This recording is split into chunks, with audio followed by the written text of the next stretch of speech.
2025 में प्रॉपर्टी को खरीदने और बेचने को लेकर एक बड़ा नियम जारी किया गया है और इस नियम को जानना आपके लिए ज़रूरी है।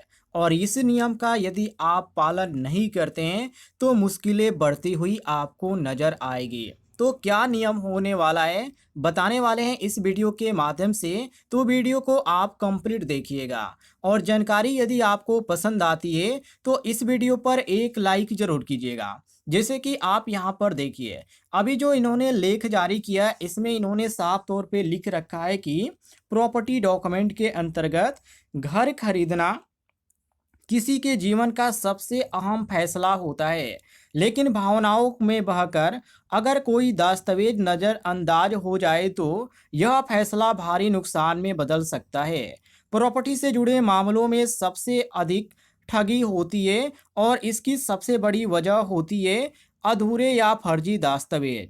अगर आप घर खरीदने की योजना बना रहे हैं तो सबसे पहले उससे जुड़े सभी कानून कागजात को बारीकी से जांचना जरूरी है, जिससे आपका निवेश सुरक्षित रह सके।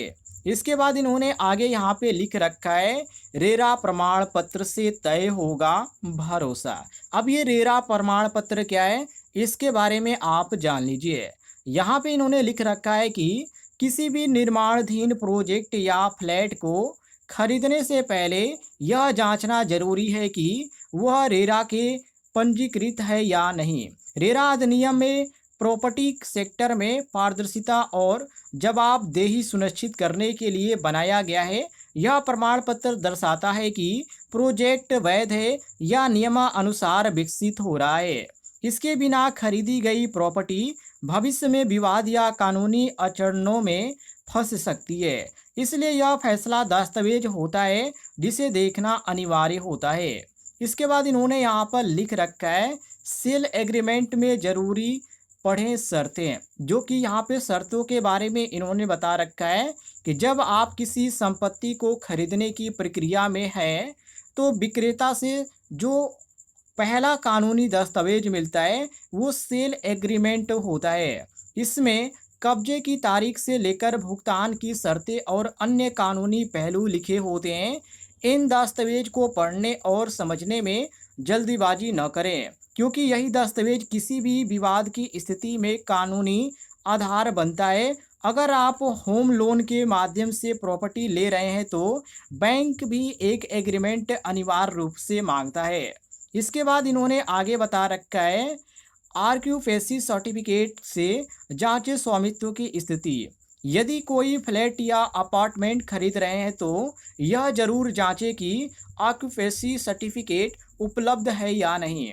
यह प्रमाण पत्र यह पुष्टि करता है कि बिल्डिंग का निर्माण तय मानकों के अनुसार हुआ है और प्रशासन ने उसमें रहने की अनुमति दी है। बिना इस सर्टिफिकेट के आप उस घर में वैध रूप से प्रवेश नहीं कर सकते। इससे आगे चलकर प्रोजेक्शन से जुड़ी दिक्कतें आ सकती है, तो इन बातों को ध्यान देना पड़ेगा।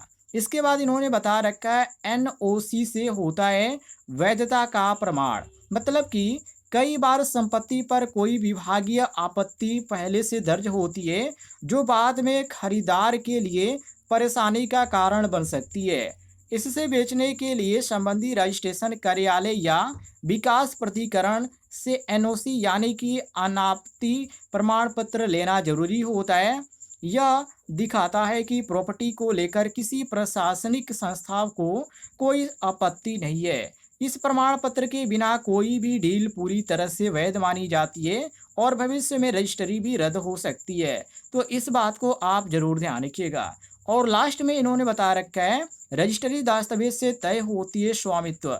मतलब कि किसी भी प्रॉपर्टी का असली मालिक कौन है यह जानने का सबसे ठोस और आधार होता है उसका रजिस्टर्ड दस्तावेज। जिस प्रॉपर्टी को आप खरीदने जा रहे हैं उसकी रजिस्ट्री खरीदार के नाम पर होनी चाहिए। इसमें कोई भी भ्रम नहीं होना चाहिए। रजिस्ट्री दस्तावेज न केवल स्वामित्व को साबित करता है, बल्कि भविष्य में किसी भी कानूनी कार्रवाई में इसका महत्व सर्वोपरि होता है। इसलिए हमेशा रजिस्ट्री की जांच मूल कॉपी से करें। इस बात को ध्यान रखिएगा, जो अभी 2025 में इस नियम के तहत रजिस्ट्री के बारे में यहाँ पे जानकारी आ रही है। यदि आपको जानकारी पसंद आई होगी तो वीडियो पर लाइक कीजिएगा, और चैनल पे नए होंगे तो चैनल को भी सब्सक्राइब कर लीजिएगा।